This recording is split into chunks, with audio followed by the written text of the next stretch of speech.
And welcome to another Booking Blunders. Matt's on along with Jake, aka Bomber. So it's just me and him. I'm trying to fit in more stuff with me. I apologize. I've been pretty busy lately. I went to a con called Glamour Con. Everybody's calling it Glamour Con, which I don't think I would go to a Glamour Con.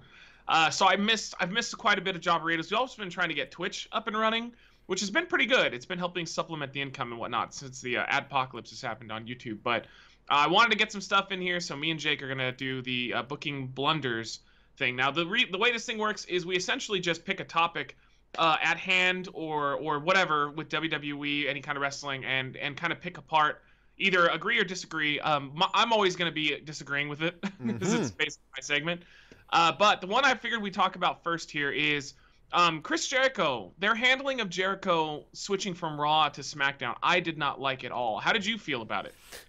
See, well, for Payback, I think I was completely caught off guard, though, because I thought a 185% that Kevin Owens was going to retain, and then and it was a shock. I didn't really hate it.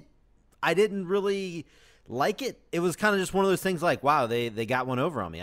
That was a good job on them. But man, their match at Payback though was really good. But bringing them over to SmackDown, I don't know. I'm really in between on that one.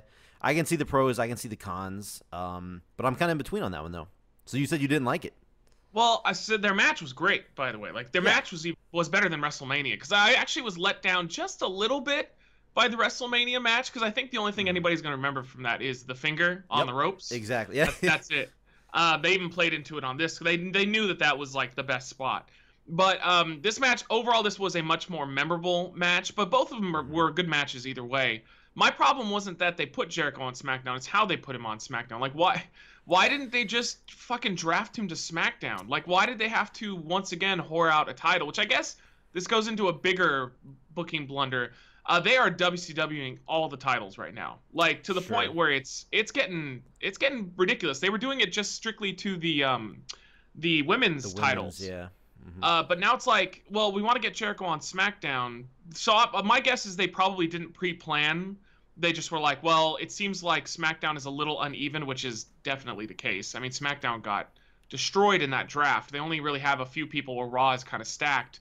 So they were like, well, let's throw Jericho on there. Well, there's two problems with this. One, they should have planned out in advance and put him on there. That's my opinion. Like if they were gonna do it, just do it. So don't.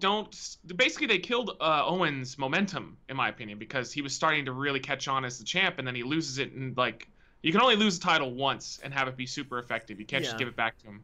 I don't know. I mean, I think I can't see any other explanation besides they wanted to go for shock factor, because there's no reason why they should have gave him a 1-day reign like that or a 2-day reign like that. I can't see literally anything besides, hey, we gotta shake it up. We gotta surprise him. That's the only thing I can think of. I think it's the even Stevens booking though, because I mean, we've got on the pass for this. It's that whole, well, one guy wins the first match, and then they have to even it up at 50%, and then they have another. The guy that they're gonna push the most is the one that wins in the end. But like, nobody really gets over in that regard. Like sometimes you just gotta have, like, Owens probably should have just destroyed Jericho 3 matches in a row, because that comes to my second point is Jericho left, so like putting him on SmackDown, they could have just put him in advance, but having him beat Owens and then leave, he's not helping SmackDown at all. The only thing this accomplished was just hurting the title, when it should have just stayed on Owens the entire time. Yeah. So it's really weird booking, in my opinion. It definitely did look like they fucked something up, or somebody changed their mind last minute. It's definitely what it seemed like. But I don't know. I think another thing could have been, I mean, I don't know how much this would really factor into their decision, but Jericho is now the only person to ever hold like every title twice now, I think is what I saw. I don't know if they were really even consider that shit, but I don't know. It seemed to me like one of two things. Either it was a last minute decision, or somebody like higher up decided, hey, we got to do this. Fuck everything you planned. Okay. Just make this happen. So I don't know.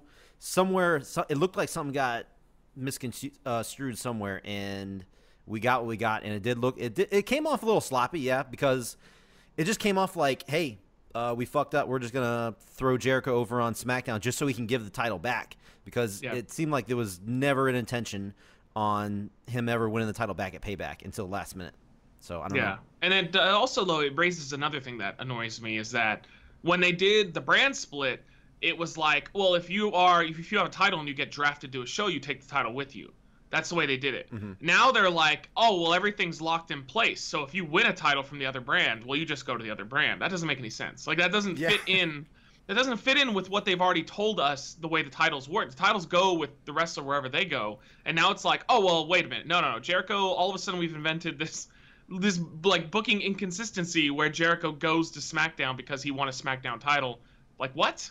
Yeah, I wonder. Oh man, I wonder if that's why they did anything different with the world title match at Payback with the House of Horrors. Yes. Yeah, where they didn't even give Bray his title match, like rematch, and they never even mentioned it. Like, Bray never said, well, like what if he came out and he said, I want to destroy you in the House of Horrors match, and the WWE, like the powers that be, won't allow a title match that takes place in there. So I had to get rid of it in order to get what I want, which is destroying you, like destroy your soul, whatever the fuck is, is supernatural. But instead they just ignored it. They never even talked about it, period. Like it just wasn't a thing.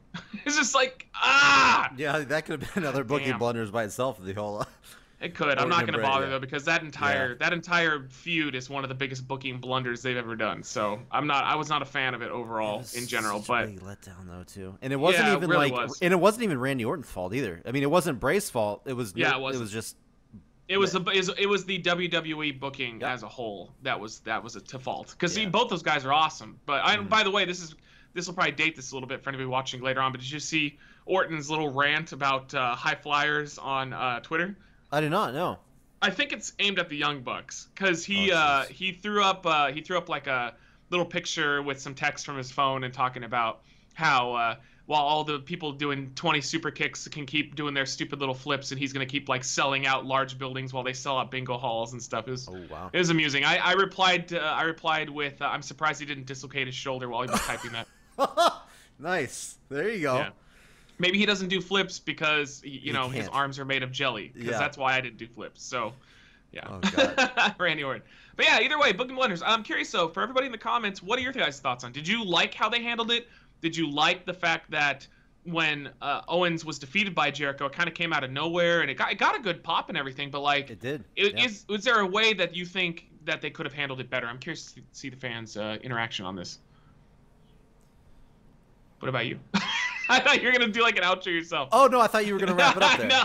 No, that's that. All right. No, Thank you. Good. Thank you for joining another Booking Blunders. We're going to film another one. It should be up in about like 2 weeks. We're going to talk about Goldberg and Lesnar. I think that's going to be really interesting. We'll see you then.